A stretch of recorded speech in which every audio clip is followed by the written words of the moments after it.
Assalamualaikum warahmatullahi wabarakatuh. Nama saya Dimas Gaisana Roda dari kelas 11 TKJ 3. Saya akan mempresentasikan materi tentang AIJ. Konfigurasi routing dinamis. Routing dinamis atau yang biasa disebut dengan dynamic route merupakan suatu router yang membuat tabel routing secara otomatis.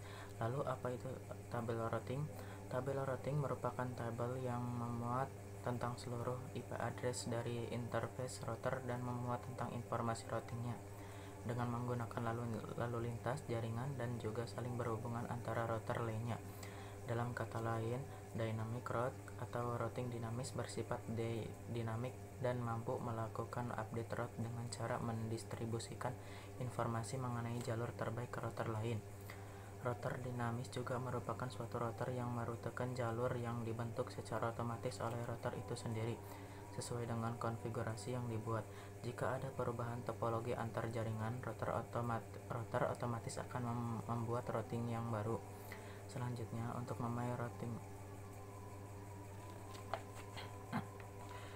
Pengertian routing dinamis. Routing adalah suatu protokol yang digunakan untuk mendapatkan rute dari satu jaringan ke jaringan lain. Informasi rute secara dinamis dapat diberikan ke router yang lain ataupun dapat diberikan secara statis ke router lain.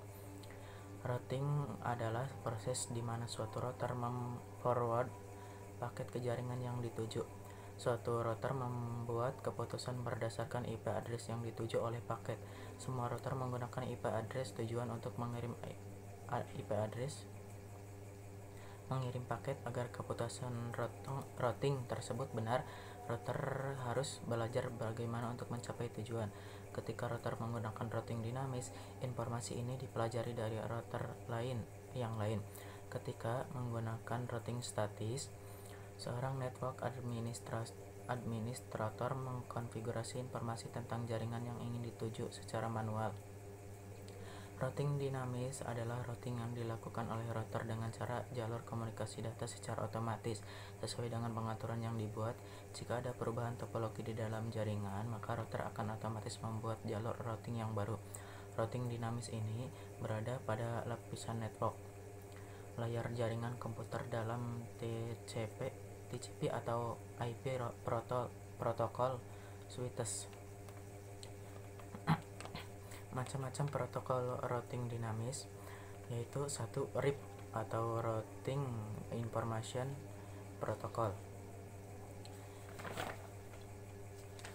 Yang kedua, OSPF atau yang disebut Open Short Path First. Dan yang ketiga, BGP atau Border Gateway Protocol. Dan yang keempat, EIGRP atau yang biasa disebut Enhanced Interior Gateway Routing Protocol. Dan yang terakhir, AS atau Autonomous System. Kelebihan dan kekurangan dari protokol routing dinamis. Routing Information Protocol atau RIP. Kelebihannya, RIP menggunakan metode triggered update. RIP memiliki timer untuk mengetahui kapan router harus kembali memberikan informasi routing. Jika terjadi perubahan pada jaringan sementara timer belum habis, router tetap harus mengirimkan informasi routing karena dipicu oleh perubahan tersebut.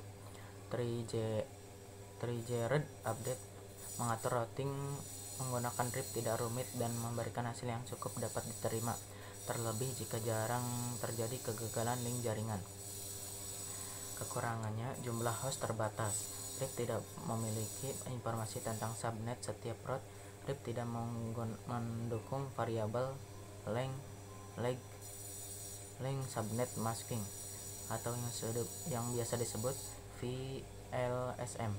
Ketika pertama kali dijalankan, hanya mengetahui cara routing ke dirinya sendiri, informasi lokal, dan tidak mengetahui topologi jaringan tempatnya berada. B. Interior Gateway Routing Protocol atau yang biasa disebut IGRP.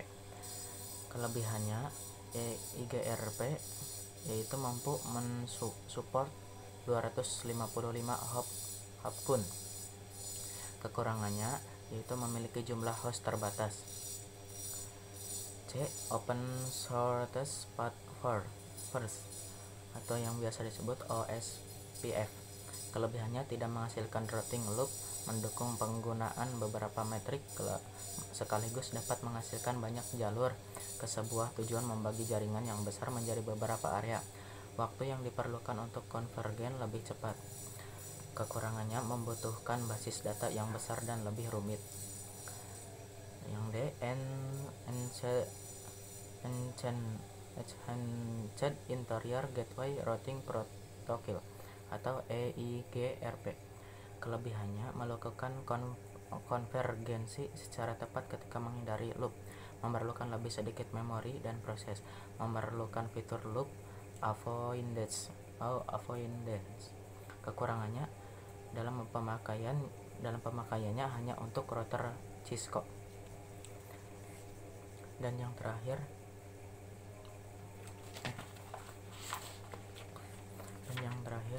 Exterior Gateway Protocol atau EGP.